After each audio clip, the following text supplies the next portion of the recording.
fans! This month we have another request video, this time by Duck fan Sir Jiao Jiao. I apologize if I mispronounced that.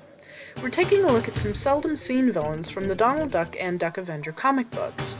To keep myself from listing characters for hours, I'll be limiting this discussion to 3 people. I have 2 conditions for character eligibility for this list. 1, they have to have appeared more than once in print, but less than 10 times to keep with the seldom seen theme, and 2, none of these characters can be associated with well-known enemies, so no Beagle Boys, Flint, Heart, Glomgold, or Magica Dispel. Let's start with one Sir Jiao Jiao himself mentioned, Spectras. Introduced in 1990 in the 12-part comic series The Search for the Zodiac Stone, an epic yarn of mice and ducks, Spectras made his debut in Chapter 8, where Donald has to steal back the Capricorn stone Spectras stole from him. Spectras is what we call a gentleman thief. His robberies are well planned, and he doesn't dirty his hands by fighting. His modus operandi is hypnosis. He can control the minds of anyone who makes eye contact with him. At first, Spectras makes a fool out of the Duck Avenger by using his hypnosis, but Donald soon turns the tide and beats Spectras at his own game by making the magician hypnotize himself. Spectras is a dog-nosed character who, so far, has not been given a non-costume name. His costume has gone through a few changes since his initial appearance. He's always pictured in a red union suit with horns, a tail, black boots, a cape, and an emblem on his chest marked with an S. All of his early designs made the S on his chest a stylized snake, probably as a nod to his snake charming his victims. The horns on his head have been gray, yellow, or red, while his short cape has been green, blue, or yellow. His hypnosis is so powerful that he has the ability to hypnotize many victims at once, and his hypnotic gaze may be recorded on videotape, which is how the Duck Avenger stopped him in his origin story. However, Spectras does have weaknesses. Donald, in one case, sprays Spectras with onion juice so that his eyes were too irritated to focus on a victim. He's only been in 8 stories, the latest of which were a series from 2008, the Ultra Heroes Saga, with him being one of 7 villains the Duck Avenger and his compatriots fought against. Our second villain is one of Scrooge McDuck's business rivals, a duck by the name of Gotrox. I'm not entirely confident on my pronunciation of this character's name. Gotrox, not really sure, and I haven't been able to find any definitive answer. Either way, Gotrox was introduced in 1966 in a comic called The Luck of Polly.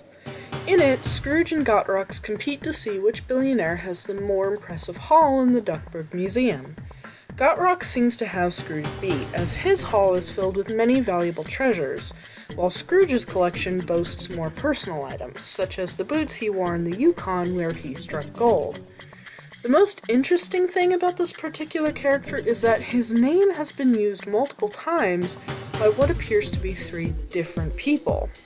We have this one from The Luck of Polly, then we have this one from 1967's The Goat with the Long Silky Hair, and then with this one from the 1970s dog-nosed character from The Balloonists. What we do know is that Bob Gregory wrote the script for all 3 of these comics. It appears the fault for the different appearances might be attributed to Tony Strobel. All 3 of these Gotroxes are billionaire railroad tycoons, apparently meant to be the same character.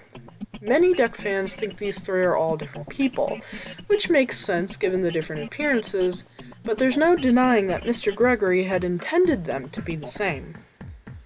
Finally, we have perhaps my favorite of these 3 villains, the Mad Ductor. In 2011, in an issue of the Duck Avenger, Gyro Gearloose created what he called the Ego Machine, the purpose of which was to change the behavior of whomever it's used on. The device backfires on Gyro and pulls from him an anti-Gyro, a villain known as the Mad Ductor. In his origin story, the Mad Ductor only appears at night when Gyro falls asleep, letting the negative Mr. Hyde-like persona out. He wants to take revenge on Scrooge McDuck for exploiting Gyro, and later on the Duck Avenger himself for the same reason. Neither Scrooge nor Donald ever appear to truly appreciate Gyro's assistance, and Gyro is never rewarded for his efforts.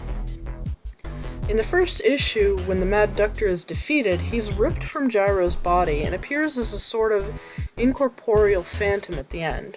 In his second story, he returns in disguise to trick Gyro into thinking he was another scientist who had been the victim of his own invisibility invention. Gyro uses a machine to give his evil twin a physical form, only to be overpowered by the Mad Doctor and taken captive. From the 4 comics I've been able to find online, it appears this is the theme for just about every story involving the Mad Doctor. He somehow gets the better of Gyro, takes him prisoner, and inevitably is beaten by the Duck Avenger. Despite the predictability of the character, I would love to see him featured more frequently. There's something about evil twins that I just find entertaining, and it's interesting that the Mad Doctor has all of the genius Gyro has. He just uses it for selfish purposes. He's not particularly threatening, and we've seen that he can be laid low by his obsession with muffins, but he still makes for an interesting opponent. Have you heard of any of these villains before, Duck fans? Do you have any favorites I should look more into? Thanks for watching, and I'll catch you next time.